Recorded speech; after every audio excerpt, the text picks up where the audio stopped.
Hello, Jai Hind and very warm welcome to all of you. तो एक बार आप इस क्वेश्चन को पॉज करके ध्यान से देखिए, फिर हम इसको आगे सॉल्व करते हैं। तो यहाँ पर हमारे पास दो स्फीयर्स दिए गए हैं, जिसमें एक का डायमीटर हमारे पास 4 है और एक का डायमीटर हमारे पास 1 है, यानी कि एक साइज में बड़ा है थोड़ा और एक साइज में थोड़ा छोटा है। तो जो डायमीटर का रेशो होता है वही उनके रेडियस का रेशो होता है। 4:1 हम इसको लिखते हैं। यहाँ पर हमने क्या किया, इस स्फीयर को मेल्ट किया, हमने इससे बनाए 125 छोटे स्फीयर्स, जिसका हमने रेडियस मान लिया a।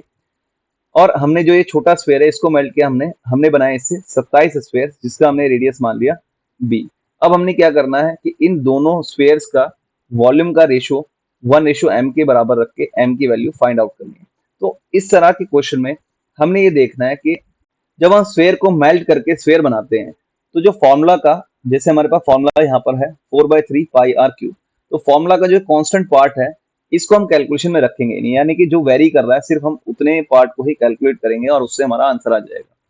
तो समझने की बात यह है कि जब भी एक तरह की शेप्स के दो स्ट्रक्चर को हम कंपेयर करेंगे वॉल्यूम की टर्म में या फिर हम एरिया की टर्म में कंपेयर करें, तो जब कंपेयर करेंगे हम, तो वहां पर कांस्टेंट पार्ट को हम कैलकुलेशन में नहीं लेंगे, जो वेरी करेगा सिर्फ हम उसी को लेंगे ताकि हमारी कैलकुलेशन आसान रहे। तो यहाँ पर आप देख सकते हैं, इससे हमारे पास ये कंक्लूजन निकला कि 4r होल क्यूब इक्वल है हमारे पास 125 इंटू में a क्यूब के। देखिए हमने 4/3 पाई हमने यहाँ पर लिया ही नहीं, तो यहाँ पर जब हम क्यूब करेंगे बोथ साइड, तो हमारे पास वैल्यू आ जाएगी a की 4r अपॉन में 5। इसी तरीके से हम इस छोटे वाले स्फीयर के लिए काम करेंगे, यानी कि 1r क्यूब इक्वल टू हमारे पास 27 इंटू में b क्यूब। अब हम बोथ साइड क्यूब रूट करेंगे तो हमारे पास यहाँ से b की वैल्यू मिल जाएगी r अपॉन में 3। अब हमने इन दोनों स्फीयर की वॉल्यूम का रेशो निकालना है, जो कि बराबर रखना है 1:m के। अब ये दोनों हमारे पास स्फीयर है, तो वापस हम 4/3 पाई को नहीं लेंगे कैलकुलेशन में, हम सिर्फ इतने पार्ट को ही कैलकुलेशन में लेंगे और हमारा आंसर आ जाएगा उससे।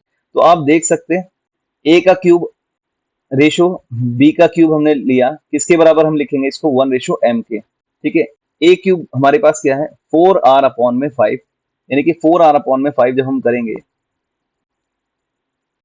इसका जब हम क्यूब करेंगे रेशो r अपॉन में 3 का हम क्यूब करेंगे, ये हम इक्वल रखेंगे 1:m के। ठीक है, जब हमने इसको सॉल्व किया हमारे पास वैल्यू होगी 64 r क्यूब अपॉन में 125 रेशो r क्यूब अपॉन में 27, ये हमारे पास वैल्यू होगी 1:m।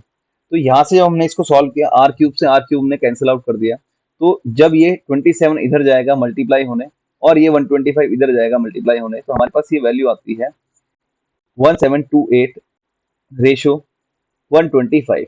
तो ये वैल्यू हमारे पास आई है 1:m की वैल्यू आई है हमारे पास, ये 1728 अपॉन में 125। अब देखिए जब हम m की वैल्यू निकालेंगे यहाँ से, तो यहाँ से m की वैल्यू आ जाएगी हमारे पास 125 अपॉन में 1728। तो इस क्वेश्चन का सही जवाब रहेगा ऑप्शन सी।